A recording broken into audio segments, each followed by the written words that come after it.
Hi everyone, welcome to a live sit down with Sam.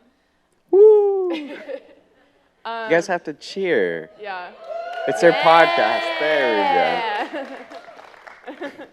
Yeah. Today I'm here with Daniel. we go. Hello. Daniel is the high school pastor here at Crosswinds, and I'll just let you introduce yourself a little bit. Yeah. Just tell them about yourself, I guess. Yeah. So I'm a high school pastor here. I've been working with youth. It's kind of crazy to say it like that because now I feel older. But and I'm pretty young. No, I've been working with youth since I was a youth. Since I was 20.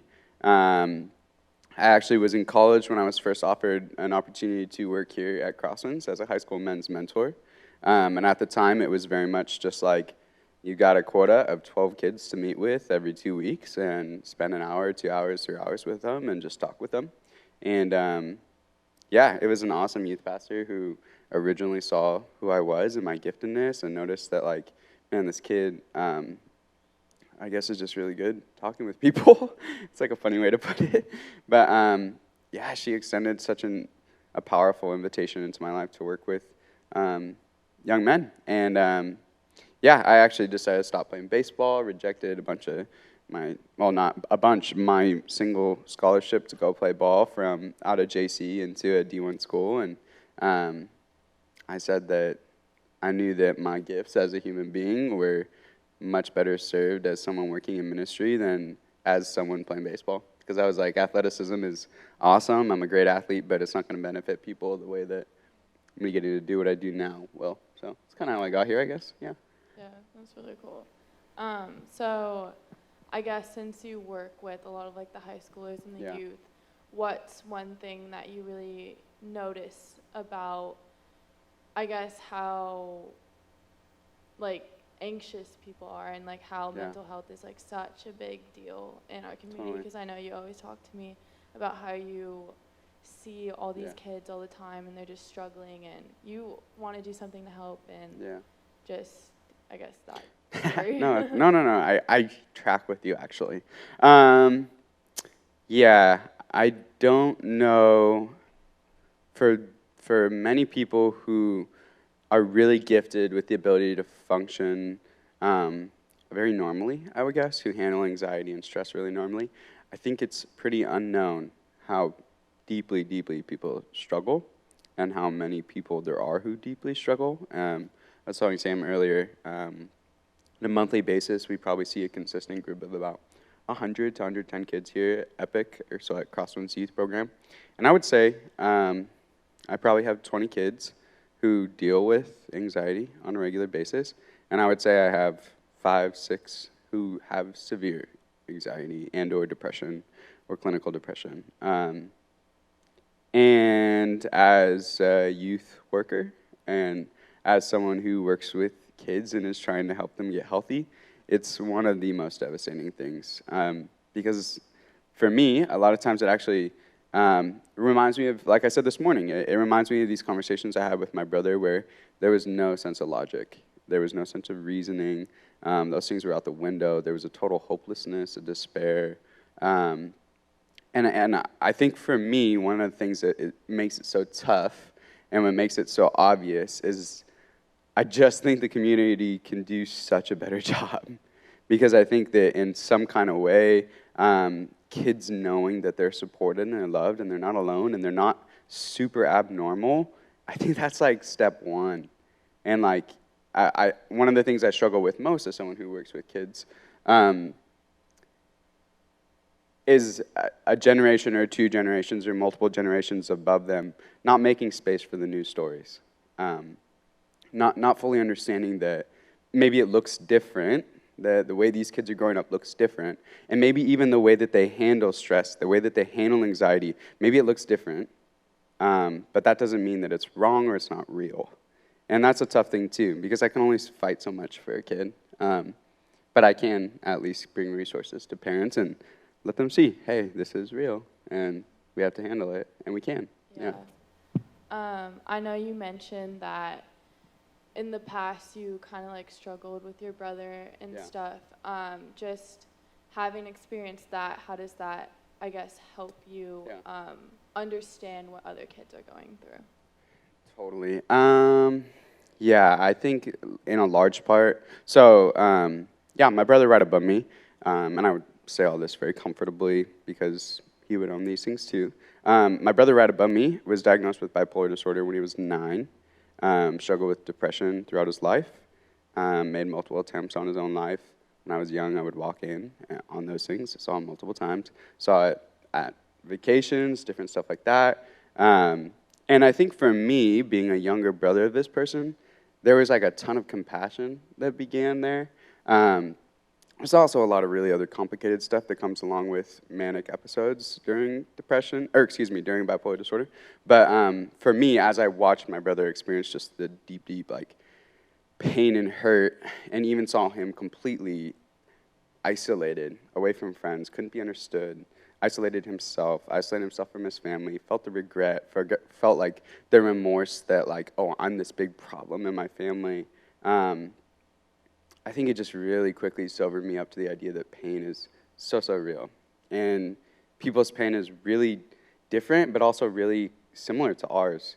And so I think the quicker we get to the point where I can be really empathetic and compassionate and even creative with the way that I experience and I hold your stories and I listen to what you have to say, the more I'm able to enter into your story and say, hey, you can do this, or hey, here's ways that might be helpful, or even just listen, you know?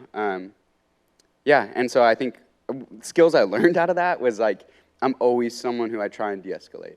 Let's de-escalate. Like, I can hear your stuff and always validate it, and if a kid's coming up to me and they're like, my life, I don't want to do it anymore, I'm having these thoughts, all these things, I'm pretty good about being like, yeah, like I'm really sorry. And like, we don't have to spin out of control. And like, we can do this, and we can do it together. And yeah, I think that's just one thing I definitely very practically learned. Yeah. Yeah. Given that you work with kids all the time and you hear all these like stories and Yeah. everything, what's one thing that you want to say, I guess, to the community Yeah. about how real the situation is and that Totally. people shouldn't just not take it for granted because it is Yeah. something that's really big and needs to be looked upon. It needs to be seen as something that's very important. Totally. As far as real, that I think I struggle with a lot. The fact that we have to fight for that still is brutal. And especially just as a youth worker, and I'm sure many of you out here, part of the reason why you're here is because you know how serious depression can get. So just this past, October, September actually, I had, in the span of 2 weeks, 2 kids try and commit suicide. Really, really brutal. Call me either from 5150, or one of them I went and showed up at the hospital and met like the mom and the family there, and it's tough, you know? And as a youth worker too, that's hard. Like, you imagine like, oh, part of my job in this person's life is to keep them healthy. And so, like, as far as real, for me, it's just like, if I have to go and advocate for a kid and get yelled at a little bit, that's like the easiest thing I can do. So, yeah, it's a really long and teary way of saying, like, I don't know, it's just important. Like, how do we not have enough love for our kids when we're able to fight, you know? Yeah, how do we not have enough compassion when we're like, we can make this happen, or we can do something different? Yeah, that's very true. I guess my last question would be just any final like thoughts you want to say and like get out. Give me a second. Yeah. Just anything to any kids that may be struggling that are watching this. Yeah. Just really go for it. Yeah. Oh man, if you're struggling and you're watching this,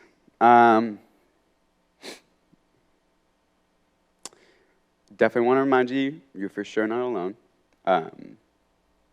We as adults sometimes aren't comfortable with the ideas that we struggle too.